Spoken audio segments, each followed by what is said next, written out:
Hello guys, எல்லாரும் எப்படி இருக்கிறீங்க? நாங்கள் வந்து இப்போ நாங்கள் எங்கே நிற்கிறோம்னு பார்த்தா முல்லைத்தீவு மாவட்டத்தில் புதுக்குடி பண்ணுற இடத்துல நிற்கிறோம். புதுக்குடி பண்ணுற இடத்துக்கு நாங்கள் ஏன் வந்து நாங்கள் பார்த்தா ஜேகேடி நேச்சர் ஃபார்ம்ன்ற இந்த ஃபார்மை தான் பார்க்க வந்தாங்க. இந்த ஃபார்ம் வந்து ஃபுல்லாகவே வந்து இயற்கை முறையில் ஆர்கானிக்காக தான் இந்த ஃபார்மெல்லாம் செய்யணும். இங்கே வந்து ஆடு மாடு மற்றும் நாட்டுக்கோழி, அதோட வந்து நாய், அதுக்கப்புறம் வந்து தோட்டம் எல்லாம் செய்யணும். இங்கே வந்து அதுதான் நாங்கள் பார்க்க வந்திருக்கிறோம். வாங்க நாங்களும் வீடியோக்குள்ளே போய் பார்ப்போம். மற்றது வந்து உரிமையாளர்கிட்ட பேர் வந்து இவர்கிட்ட பேர் வந்து கிருபாகரன். இவர்கிட்ட தொலைபேசி இலக்கம் இதில் போட்டிருக்கிறார். அப்படி வீடியோவில் இதன்று நான் டிஸ்கிரிப்ஷனில் கொடுத்து விட்றேன், நீங்கள் வந்து பாருங்க.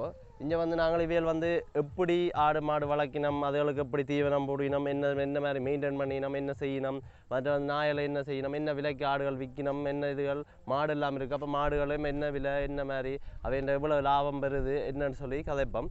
வாங்க வீடியோக்குள்ளே போகலாம். அண்ட் காய்ஸ், என் சேனலுக்காரன் புதுசாக வந்து சேனலை சப்ஸ்கிரைப் பண்ணி பெல் ஐக்கானை கிளிக் பண்ணி உள்ள வச்சுக்கொள்ளுங்க. அண்ட் அப்புறம் உங்கள் ஃப்ரெண்ட்ஸ் கூட ஷேர் பண்ணுங்க. வாங்க வீடியோக்குள்ளே போகலாம். இதுதான் நான் இந்த முன் என்ட்ரன்ஸ். இதுக்குள்ளெல்லாம் நாங்கள் போய் போகணும். வாங்க போவோம், போய் பார்ப்போம் அப்படி இருக்குன்னு. ஓகே காய்ஸ், இதுதான் நான் இந்த என்ட்ரன்ஸ் பாருங்க. அப்படி இந்தியாவில் பார்த்தீங்கன்னா அப்படி கமுக மரம் எல்லாம் வச்சு அப்படி வாழை எல்லாம் வச்சுருக்கணும். அப்படி இதுக்குள்ளெல்லாம் போகணும். இதாக வேண்ட அந்த வீடு மாதிரி ஒன்று கட்டியிருக்கணும், கெஸ்ட் ஹவுஸ் மாதிரி. அப்படியே இந்தியாவில் பார்த்தீங்கன்னா பாருங்க, பலாமரம், மாமரம், அங்கால மாமரங்கள்லாம் இருக்குது. அப்படியே நாங்களும் போய் பார்ப்போம். இந்தியாவில் வேண்ட பண்ணை இருக்குது. வாங்க அப்படியே வீடியோக்குள்ளே போய் பார்ப்போம். ஓகே காய்ஸ், நாங்கள் இப்போ வேண்ட ஆட்டு பண்ணைக்கு வந்திருக்கோம். ஆட்டு பண்ணைக்குள்ளே நிற்கிறோம். கேட்டுப்பான் வேறுட ஆடுகள் என்ன வேறு வளர்க்குற என்ன வேறு கேட்டுப்பான். அண்ணா, இது எத்தனை ஆடு அண்ணா இதுக்குள்ளே வளர்க்குறீங்க? இந்த செட் என்ன ஒரு சுமார் வந்து 200 ஆடு வளர்க்கக்கூடிய மாதிரி தான் இந்த செட் வந்து தயார் செய்திருக்கிறோம். இப்போ நாங்கள் வந்து ஒரு 60-70 ஆடு இப்போ இதுக்குள்ளே நிற்கிது. இதுமாதிரி எதிர்வரும் காலங்களில் வார வருடங்களில் குட்டிகள் போட்டு பெருக கொள்ள எங்களுக்கு 200 ஆடு சாதாரணமாக வளர்க்கக்கூடிய மாதிரி தான் செட் பண்ணி வச்சுருக்கிறோம். ஓகே, இனி இப்போ நம்புகிறோம் என்னோட ஒரு பிரச்சனையும் இல்லாமல் எதிர்காலத்தில் ஹோட்டலில் வந்து ஆடுகள் பெருகி வருமாண்டு. ஆடுகளுக்குன்னா நீங்கள் என்ன மாதிரியான உணவுகள் நீங்கள் வைக்கிறீங்க? நாங்கள் வந்து மேய்ச்சல் முறை ஆடுகள்லாம் என்ன இப்போ இது வந்து 10 மணிக்கு திறப்போம். இந்த ஆடுகளை திறந்தா இதுக்கு லேபர் ஒரு ஆள் இருக்கிறார், ஆடு பார்க்குறக்கான்னு சொல்லி ஒரு ஆளை வச்சுருக்கிறோம். அவர் கொண்டு போயிட்டு 10 மணிக்கு கொண்டு வருவார். 10 மணிக்கு கொண்டு போய் பின்னர் 5 மணிக்கு கொண்டு வருவார். கொண்டு வர எல்லாமே செஞ்சுட்டு வருங்க. அதே மாதிரி வழக்கமாகவே ஒரு நாளும் எது நடக்குதோ, என்ன மழையோ வெயிலோ அதே வழக்க முறையில் வச்சுருக்கிறோம். இது ஃபுல்லாகவே திறந்த வழி வளர்ப்பு தானே? திறந்த வழி மேய்ச்சல் முறையில் செய்கிற ஆடுகள்லாம் நாங்கள் இதை செய்கிறோம். இப்போ சில பேர் வந்து அந்த மேஸ் போட்டு எல்லாம் வளர்ப்பினமல்லோ, அதை விட அந்த திறந்த வழி ஆட்டு வளர்ப்பு ஆடுகளுக்கு வந்து கொஞ்சம் டிமாண்ட் கூடன்னு சொல்கிறவே இல்லை. அந்த இறைச்சிகள் எல்லாம் டேஸ்ட்டாக இருக்குமெல்லாம் சொல்கிறாங்க. இது வந்து இப்போ என்னென்னு சொன்னால், வடக்கு மாகாணத்துக்குள்ள வந்து முல்லைத்தீவில் மட்டும்தான் இப்போ கூடுதலாக முல்லைத்தீவு மாவட்டத்துக்கு கிளிநொச்சி அந்த பக்கங்களில் வந்து மட்டக்களப்பாங்கல் அம்பர பக்கங்கள்லேயும் வச்சிருக்கிறாங்க மேய்ச்சல் ஆடுகள். கூடுதலாக முல்லைத்தீவில் வந்து இப்போ இந்த ஆட்டை விரும்புகிற காரணம் என்னென்னு சொன்னால், மேய்ச்சி சாப்பிட்ற ஆடு அந்த புரோய்லர் கோழிக்கு சமனாக இருக்குமென்னு சொல்லி ஒரு ஐதீகம் வந்து இருக்குது. அங்கே வந்து யாழ்ப்பாணத்தில் நீங்கள் பார்த்தீங்களா இருந்தால், யாழ்ப்பாணத்தில் வந்து ஆடுகள் வளர்க்குற இடப்பற்றாக்குறை. அப்போ அவங்க வந்து ஆடுகள் வந்து அங்கே சரியான விலை சுமாராக வந்து ஒரு ஆட்டை அவங்க 100-150 கிலோ இட வரத்தக்கன வளர்ப்பாங்க மேட்ச் கலதுகளை போட்டு. அந்த முறை வளர்ப்பு வந்து இங்கே ஆக்களுக்கு பழக்கம் இல்லை.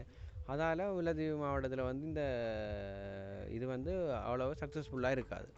இப்போ நீங்கள் வந்து சும்மா ஒரு ஆடு வந்து நீங்கள் கொடுக்குறேன்னா உயிரிட எவ்வளோது கொடுப்பீங்க? இப்படி தான் எங்கள்கிட்ட வந்து இப்போ 50 ஆடு நிற்கிறேன்னு சொல்லிக்குள்ள ஒரு அதாவது வந்து ஒரு வருஷத்துக்கு 2 குட்டி போடும். 6 மாதத்துக்கு ஒரு குட்டி தானே போடுறது. அப்போ ஒரு வருஷத்துக்கு வந்து கணிசமாக ஒரு 25 ஆடு, 2 குட்டி ஆடும் இருக்குது, ஒரு குட்டி ஆடும் இருக்குது. நாங்கள் இப்போ 25 ஆடு போடக்குள்ள அதில் 15 மறியாடும் 10 கிடாயும் வந்துன்னு சொன்னால் வருஷத்துக்கு. அது வந்து சுமாராக இப்போ நாங்கள் எங்களுக்கு சில வண்டியில் தானே சம்பளம் மட்டும் தான் சில கொடுக்குறோம். அந்த கிடாய் ஆடுகள் வந்து 25க்கும் ஒரு 40 கிலோவுக்கும் கணிசமாக இந்த ஊர் ஆடுகள் வரும் விட வரைக்குள்ளே வந்து நாங்கள் வந்து ஒரு இப்போ இன்றைய விலை வந்து 1400-1500 போகுது கிடாய். அப்போ சும்மா சராசரி நாங்கள் 1500 படி ஒரு 30 கிலோ ஆட்டுக்கு பாப்பமாக இருந்தால் 45,000 இருக்குது. அப்போ அதால் வந்து எங்களுக்கு இப்போ நீங்கள் பாருங்கள், 15 ஆடு ஒரு மாதத்துக்கு ஒரு வருடாந்தம் கொடுக்கக்குள்ள எங்களுக்கு வந்து சம்பளங்கள் கொடுத்து ரன் பண்ணி கொண்டு போய் ஓகே இருக்குது. மற்ற அதை விட மற்றது வந்து எங்களுக்கு லாபம். அந்த கிடாய் விற்கிற காசில் எங்களோட சம்பளங்கள் செலவுகள் போனால் அது மிச்ச வார மறியாடுகள் எங்களுக்கு லாபமாக வருஷ கடைசியில் வரும். நீங்கள் ஆட்டின் பால்களும் வந்து எடுத்து கொடுக்குறீங்களோ இல்லாட்டி? ஆட்டுப்பால் வந்து இருக்குது. அந்த நீங்கள் கேட்குற முறை வந்து ஆட்டுப்பால் எடுக்கிற சிஸ்டங்கள் இருக்குது. அதாவது வந்து வெக்னரி ஊடாக அந்த பால் பண்ணைகளில் வந்து ஆட்டுப்பால் எடுக்க இஞ்சால இன்னும் வழி கிடையாது. கண்டி சைட்டுகளில் பாலுக்கண்ட பால் ஆடுகள் வளர்க்குறாங்க. எங்கள்ட மேய்ச்சல் ஆடுகள் பெரிய அளவில் பால் இருக்காது, குட்டிக்கு வளர்றக்கூடிய பால் தான் இருக்கும். நீங்களும் இதில் வந்து பால் எடுத்து தான்ற இல்லைண்ணா? இல்லை இல்லை, நாங்கள் இதில் பால் இதாக இருக்கிறீங்க. ஃபுல்லாக நீங்கள் வந்து நாங்கள் வந்து மேய்ச்சல் வழியில் இறைச்சியை டார்கெட் பண்ணி தான் செய்யணும். பண்ணி தான் நீங்கள் செய்யணும். இறைச்சி வளர்ப்பு முறை தான் இந்த முறை நாங்கள் உங்களுக்கு செய்யணும். ஒரு ஒரு ஒரு ஆடு இல்லை இவ்வளோ ஆட்டே நீங்கள் வந்து ஒரு மாதம் மெயின்டைன் பண்ணணும்னா உங்களுக்கு எவ்வளோ செலவாகும்? செலவு வந்து எங்களுக்கு வந்து வழிச்செலவு இல்லை. இப்போ நாலு ஆடு வளர்ப்பில் எனக்கு அனுபவம் இருக்கிறபடியே நான் அநேகமாக டாக்டர் ஆக்கள்கிட்ட போகிறதில்லை.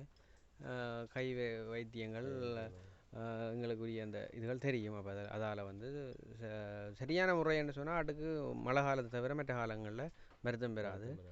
மேய்ச்சல் தர வழியை வந்து ஆட்டை வந்து நாயால் அதுகள் பிடிக்கும். அதுகளுக்காகத்தான் நாங்கள் ஒரு ஆளை வச்சிருக்கிறோம். அதனால் வந்து எங்களுக்கு ஒரு பிரச்சனையும் இல்லை. செட் என்னதுக்காக மூண்டா பிரிச்சு அடிச்சிருக்கல, அந்த 3 செட்டு அடிச்சிருக்கீங்க என்னென்னு சொன்னால் இப்போ ஆடு கிடாய் ஆடுகள் குட்டித்தாச்சி ஆடுகள் கன்னிமறியல் அப்படி குட்டிகள் எல்லாம் கணக்க வந்து நிற்கிது, ஒரு பண்ணைக்கு நிற்கும். அப்போ அதால் வந்து 3 பிரிவாக நாங்கள் பிரித்து வச்சுருக்கிற காரணம் என்னென்னு சொன்னால் குட்டித்தாச்சி ஆடுகள் வந்து இன்னும் ஒரு ஆடு வந்து கீட்டுக்கு விரைக்குள்ள கிடாய் வந்து ஆட்டை கலைக்குள்ள குட்டித்தாச்சி ஆடுக்கு இடிபடைக்குள்ளே வந்து அது கரை குட்டி போடும். அப்போ அதால் அதை ஒரு செப்பரேட்டாக பிரித்து அதை அடைச்சி வச்சுருக்கிறோம். மற்றது குட்டியின் தாயையும் புறம்ப ஒரு இதுக்குள்ளே அடைக்கிறது, மற்றது கிடாய் ஆடுகளை புறம்பா பிடிச்சி அடைக்கிறது. அப்போ அதாவது வந்து ஆடு வந்து கீட்டுக்கு விரைக்குள்ள மேய்ச்சல் தர வழியை விரைக்குள்ள கீட்டுக்கு போகும். இரவில் வந்து குளப்படியல் இல்லாமல் இருக்கிறதுக்காக அடைச்சி 3 செப்பரேட். நீங்கள்லாம் தனியாக கொண்டே விட்டு விட்றாங்களே? அது இப்போ ஒரு அநேகமாக பார்த்தீங்கன்னு சொன்னால் ஒரு தொடர்ச்சியாக ஒரு 3 நாளைக்கு பிடிச்சி விட அவைகள் தங்களுக்குன்னு சொல்லி இடத்தை பிடிச்சி கொள்ள வேணும். அப்புறம் அந்த இதில் போய் அவையில் இதாக ஆகிடும். சரி அண்ணா, கட் பண்ணுறேன். வருது காய் பண்ணுங்க சார்.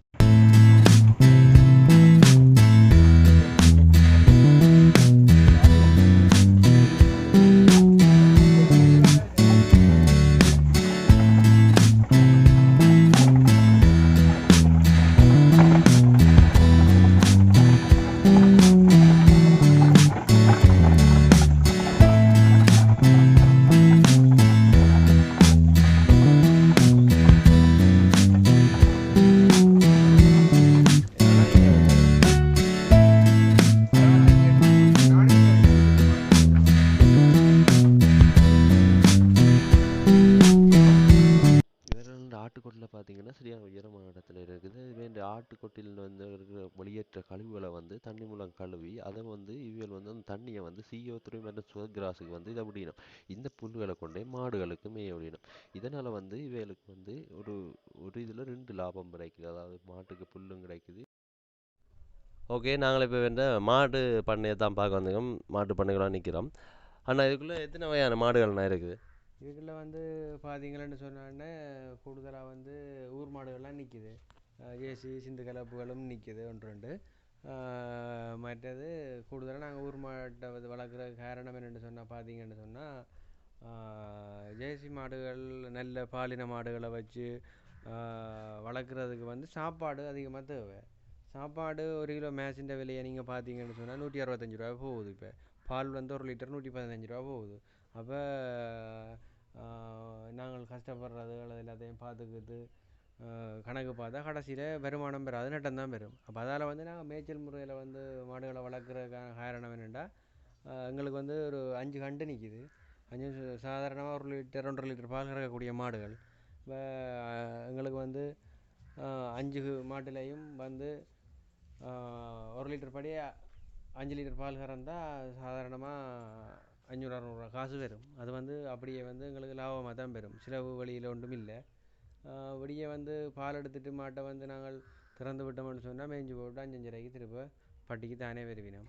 அப்போ அதால் வந்து எங்களுக்கு ஒரு பிரச்சனையும் இல்லை, லாபம்னு தான் சொல்லலாம். மற்றது எங்கள்கிட்ட 2 வண்டில் நாம்பன்கள் நிற்கிது, அதில் உழவுகள் மற்றது கச்சான்கள் போடுறது அப்படியான வேலைகள். மற்றது வண்டில் நிற்கிது, வண்டில் தேவைகளுக்கு அதையும் பாவிச்சு கொள்வது. அதாலேயும் எங்களுக்கு அந்த வாகன போக்குவரத்து செலவுகள் குறைவு. இதுக்கு வந்து நீங்கள் என்ன சாப்பாடு போடுறோம்? நீங்கள் இப்போ சாப்பாடுன்ட்டு பார்த்தீங்கன்னு சொன்னால் நாங்கள் இந்த முறை வெள்ளாமை வச்சு வெட்டைக்குள்ளே வைக்கோல் ஏற்றி கொண்டு வந்து பறிச்சிருக்கிறோம், ஒரு 4 லோட் வைக்கோல். அதை விட புல் கொஞ்சம் வச்சிருக்கிறோம், CO3 சூப்பர் கலந்து வச்சிருக்கிறோம். அது என்னென்ன புல்லுன்னா அதுக்குன்ற பேர்? CO3 சொல்லி ஒரு இனம் ஒன்று இருக்குது, சூப்பர் நேப்பியர்னு சொல்லி ஒரு இனம் இருக்குது, ரெட் நேப்பியர்னு ஒரு இனம் இருக்குது. எங்களில் வந்து ரெட் நேப்பியர் வந்து கொஞ்சம் தான் நிற்கிது, சூப்பர் நேப்பியரும் CO3 தான் கூடுதலாக வச்சிருக்கிறோம். அது வந்து இப்போ கண்டு போட்ட மாடுகள் கண்டுக்குட்டிகள் அப்படியானதுகளுக்கு வெளியில் பட்டி விட்டு வெளியில் போகாதவர்களுக்கு அந்த சாப்பாடுகளை போடுவோம். போட்டு ஒரு இலகுவான முறையில் ஒருங்கிணைந்த பண்ணையை நடத்தி வரோம். எங்களுக்கு வந்து இதால் ரன் பண்ணி கொண்டு போகக்கூடிய மாதிரி இருக்குது. 2-3 வருஷங்களுக்கு பிறகு அதிக அளவான லாபங்களை பார்க்கக்கூடிய மாதிரி இருக்கும். நீங்கள் இதை வந்து மேஸ் ஒன்றுமே வைக்கிறதில்ல, ஃபுல்லாக இயற்கை சாப்பாடு தான். நேச்சுரல் ஒன்றும் இல்லை, இயற்கை முறையிலான மேய்ச்சல் முறையில் வந்து தான் ஆடும் வளர்க்குறோம், மாடும் அப்படி தான் செய்கிறோம். உண்மையில் அது வந்து நல்ல மண்ணா, ஏன்னா உங்களோட செலவும் குறையும். மற்ற வந்து இயற்கை முறையில் எடுக்கிற பாலாக இருக்கட்டும் என்ன இருக்கட்டும் அதுக்கு ஒரு டிமாண்ட் ஒன்று இருக்குது. என்ன மேசுகளை போடுற வாரம் என்ன ஓகேண்ணா. இப்போ நீங்கள் வந்து இது மாடுன்னு இறைச்சிகளுக்கு கொடுக்குறீங்களோ? இதில் வந்து இப்போ நாமன் மாடுகளில் பார்த்தீங்கன்னு சொன்னால் இப்போ நல்ல தாக்கமான கண்டுகள் போட்டு பெருமின மாடுகள் வந்ததுன்னு சொன்னால் சவாரி வண்டில்களுக்கு அதுகளுக்கு கொஞ்சம் விலையாக கொடுக்கலாம். அப்படி இல்லைன்னு சொல்லி சொன்னால் இறைச்சிக்கு வந்து ஒரு 1.5 வயசு 2 வயசு கண்டுகள் சாதாரணமாக 50,000-60,000 ரூபாய் விலைக்கு கொடுக்கக்கூடிய மாதிரி இருக்குது. இப்போ மாட்டின் இடையை பொறுத்தவரையில விட இப்போ மதிப்பை இப்போ நான் ஒரு நம்ம மாட்டை கொடுக்க போகிறோம்னு சொல்லி சொன்னால் இந்த இறைச்சி கடைக்காரர் வந்து இறைச்சி கெடுக்கிறதா இருந்தால் மாட்டை பார்த்து இட மதிப்புக்கு எடுப்பாங்க. 1 கிலோ 1000 ரூபா மதிப்புக்கு 50 கிலோ இறைச்சி வேறுமென்று சொன்னால் 50,000 ரூபாய்க்கு கொடுக்கக்கூடிய மாதிரி இருக்குது. நாங்கள் கூடுதலாக இறைச்சிக்கு கொடுக்குறோம் இல்லை, மாடு இப்போ வளர்ப்புகளுக்கு தான் கொடுக்குறோம். நாங்கள் எங்களுக்கு விருப்பம் இல்லை வட்டி வச்சு வளர்க்குறபடியே. அது எல்லோரும் விரும்ப மாட்டோம் மேலே இறைச்சி கொடுக்குறேன். எனக்கு இதில் நான் இந்த கேட்கணுன்றதுக்காக தான் கேட்டேன். நாங்களாம் விரும்புகிறேன் இல்லை, நீங்களும் கேட்குறீங்க வந்து இப்போ சாதாரணமாக பார்த்தீங்கன்னு சொன்னால் அந்த இது போகுது. இப்போ எங்களுக்கு தெரியும் இந்த மாடு வளர்ப்பில் இருக்கிறபடியே எங்களுக்கு அது இது தெரியும். இப்போ இந்த பண்ணையாலும் உங்களுக்கு சுமாராக மாதம் எவ்வளோ லாபம் வரும் இந்த இதால் மாடான மட்டும்? மாட்டால் தான் இப்போ நீங்கள் பார்த்தீங்கன்னு சொன்னால் இப்போ பால் கொடுத்தா ஒரு 15,000 ரூபா வரும் மாதம். அதை விட இப்போ மாடு கண்டுகள் பட்டியல் பெருகி வருஷம் 2 இப்போ எங்கள்கிட்ட இப்போ இந்த வருஷம் 10 மாடு நிற்கன்னு சொன்னால் அதே 2 வருஷம் 30 மாடாக ஆயிடும். அது எங்களுக்கு லாபம். இந்த கையும் கணக்கும் சரியாக தான் இருக்கு. 30 மாடு வந்து எங்களுக்கு அது வந்து என்னென்னு சொல்கிறேன், இதெல்லாம் எங்களுக்கு விடஞ்சல் இல்லை தானே. நாங்கள் இந்த வார சம்பளத்தை எடுத்து வார லாபத்தை எடுத்து சம்பளத்தை கொடுத்தா கடைசியில் வந்து எங்களுக்கு இந்த மாட்டு பட்டி பெருகி கொண்டு வரைக்குள்ள பட்டி இப்போ இன்றைய பட்டியின் பெறுமதி வந்து 1 லட்சமாக இருக்கக்குள்ள எங்களுக்கு நாட்கள் 2 வருஷத்துக்கு மாடுகளில் விலையும் அதிகரிக்க 5 வருஷமாக ஆகிவிடும். சரி அண்ணா, நன்றி அண்ணா.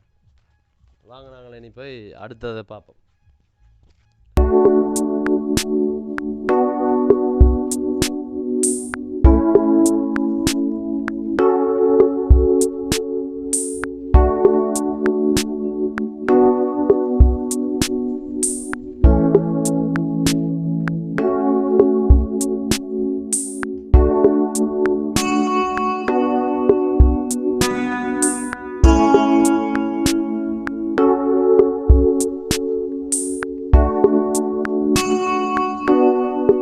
ஓகே, அப்படி பார்த்தீங்கன்னா இவங்க நாயம் வளர்க்கணும். இவங்க இப்போ தான் ஸ்டார்ட் பண்ணிக்கிறோம் நாய் வளர்ப்பு.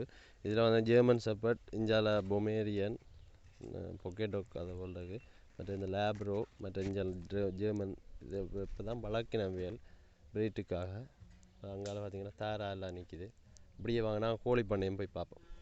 வந்து நாங்கள் வேண்ட தோட்டத்தை பார்க்க போகிறோம். வாங்க வேண்ட தோட்டத்தை பார்ப்போம்.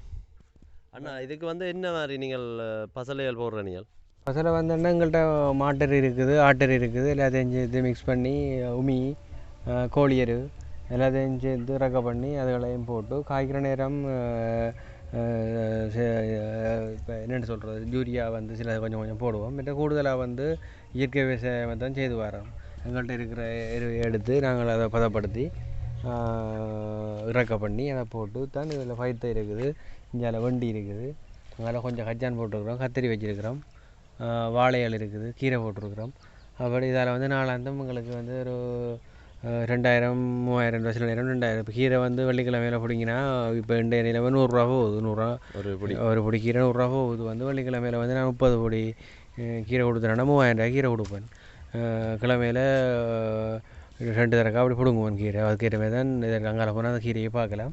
வண்டிக்காய் வந்து 1 நாளைக்கு வெட்டினா இப்போ வண்டிக்காய் விலை வந்து 180 ரூபா போகுது. சாதாரணமாக வந்து 10-15 கிலோ வண்டிக்காய் வெட்டுவேன் நான். இதில் வந்து 250 இல்லையாவும் இருக்குது. தோட்டத்தால் எனக்கு கொஞ்சம் பெருமானம் பெறுது. இப்போ பசலை கொஞ்சம் பிரச்சனையால் யூரியா கலதல் விலை தானே. இப்போ நாங்கள் வந்து அதால் ஆட்டெரு மாட்டெரு விலை தான் செய்து கொண்டு வரோம். மற்றது நாற்று மடையல் போட்டிருக்கிறோம். நாற்று மடையல் ஒரு வச்சுக்கண்டு 5 ரூபா படி கொடுக்குறோம் நாங்கள். அதுகளாலேயும் பிரச்சனை இல்லை எங்களுக்கு. எங்களுக்கு தக்காளி எல்லாம் எழுதுலண்டு நாளாந்தம் வந்து எங்களுக்கு ஒரு 2000 3000 வந்து கொண்டிருக்கு வருமானம் தோட்டத்தால். தோட்டத்துக்கு வேலைக்கு வந்து ஒரு அளவு வச்சுருக்கிறோம் தொடர்ச்சியாகவே. அவருக்கு மாதம் 30,000 சம்பளம் கொடுக்குறோம். அதனால் தோட்டத்தால் எங்களுக்கு நல்ல ப்ராஃபிட் வந்து வந்துகிட்ருக்குது. உங்களுக்கு தோட்டத்தால் ஒரு நல்ல ப்ராஃபிட் ஒன்று வரும். என்னதான் உங்கள்கிட்ட கிடக்கிற பசலை இலையை வச்சு யூஸ் பண்ணுறதால உங்களுக்கு தோட்டத்தில் ஒரு நல்ல ப்ராஃபிட் ஒன்று வரும். நீங்கள் என்னென்ன வச்சுகள் இது பைத்த இருக்குது வண்டி பார்த்தீங்கன்னு சொன்னால் நேற்று நான் பிடிங்கி கொடுத்துறேன். இன்றைக்கு பிடிங்க பாருங்கள், நல்ல பெரிய பைத்தியாக இருக்குது பாருங்கள். இந்த இது வந்து ஆர்கானிக்காக தான் செய்யணும். நல்ல பெரிய பைத்தங்கூடிய நல்லா இருக்குது. இது வேட்டை வந்து நீங்கள் வேண்ட பைத்த இதுகளை வந்து நீங்கள் வந்து வேணும்னா பெற்றுக்கொள்ளலாம். நீங்கள் வேட்டை வந்து எங்கள்கிட்ட வண்டிகள் இருக்குது. பூசணி வண்டிக்குள்ளே வந்து இப்போ இந்த அதாவது இலகுவான முறையில் தான் வந்து எங்களை விவசாயத்தை செய்து கொண்டு வர வேண்டாம். நீங்கள் பார்த்தீங்கன்னு சொன்னால் வண்டிக்குள்ளே வந்து பூசணி ஒரு தண்ணியில் வந்து ரெண்டும் வளரக்கூடிய மாதிரி செய்திருக்கிறோம். அங்கே வேல் வந்து அந்த வண்டிக்கு இடையில வந்து ஊடு பயிரை வந்து பூசணியை வந்து செய்திருக்கணும். பாருங்க வண்டி இஞ்சால பாருங்க இடையில வந்து பூசணியும் நிற்குது. பூசணியும் செய்திருக்கணும். பூசணியெல்லாம் பூத்துருக்குது. இடக்கிட காயல் இருக்குது. மற்ற அங்கால வந்து பாருங்க அங்கால கஜ்ஜான் எல்லாம் செய்திருக்கணும். ஒரு சின்ன இதுக்குள்ளான் இது எல்லாம் செய்திருக்கணும். வாங்க அப்படி காய்ச்சிருக்கான் பாப்போம். அதே மாதிரி இருக்கும். இங்கே பாருங்க, இங்கே பாருங்க காயும் காய்ச்சிருக்குது. பாருங்க ஒரு காயில் பாருங்க இதாக தான் காய்ச்சிருக்குது.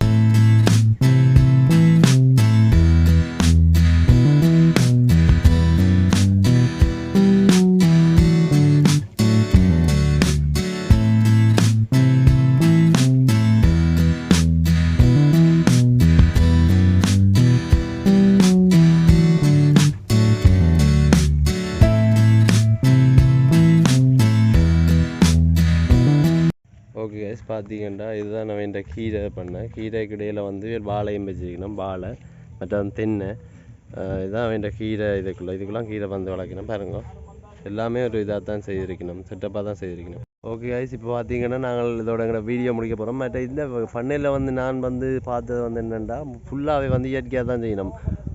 ஆட்டில் இருக்கிற பசலையை ஆட்டில் இருக்கிற வந்து கழிவுகளை எடுத்து வந்து அந்த புல் CO3 புல்லுகள் வந்து வளர்க்கணும். அதுக்கப்புறம் CO3 புல்லை வெட்டி போட்டு வந்து மாடு சாப்பிடுது. அதால் மாட்டெருவை வந்து எடுத்து இவியல் வந்து இந்த இதுகளுக்கு போட்டு மாட்டு பதப்படுத்தி வண்டி கத்தரி வேண்ட பைத்து அதுகளுக்கு போட்டு வந்து அதை வந்து பசலையாக பயன்படுத்தி கொள்ளணும்.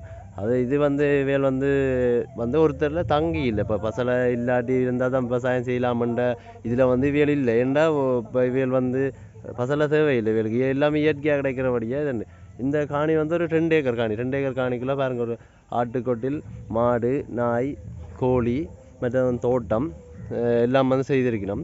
மற்ற வந்து பலாமரங்கள் அதுகள் எல்லாம் இங்கே நிற்கிது. உண்மையிலேயே ஒரு நல்லா இருக்குது இந்த பண்ணையை பார்க்க. இதோட இந்த காலையை முடிச்சுக்கொள்கிறேன். யாரும் இந்த சேனலுக்கான புதுசாக வந்து சேனலை சப்ஸ்கிரைப் பண்ணி பெல்லைக்கான கிளிக் பண்ணி உள்ள வச்சுக்கொள்ளுங்க. அண்ட் இந்த வீடியோ ஃபுல்லாக பாருங்கள். உங்களோட ஃப்ரெண்ட்ஸ் கூட ஷேர் பண்ணுங்கள். Okay bye.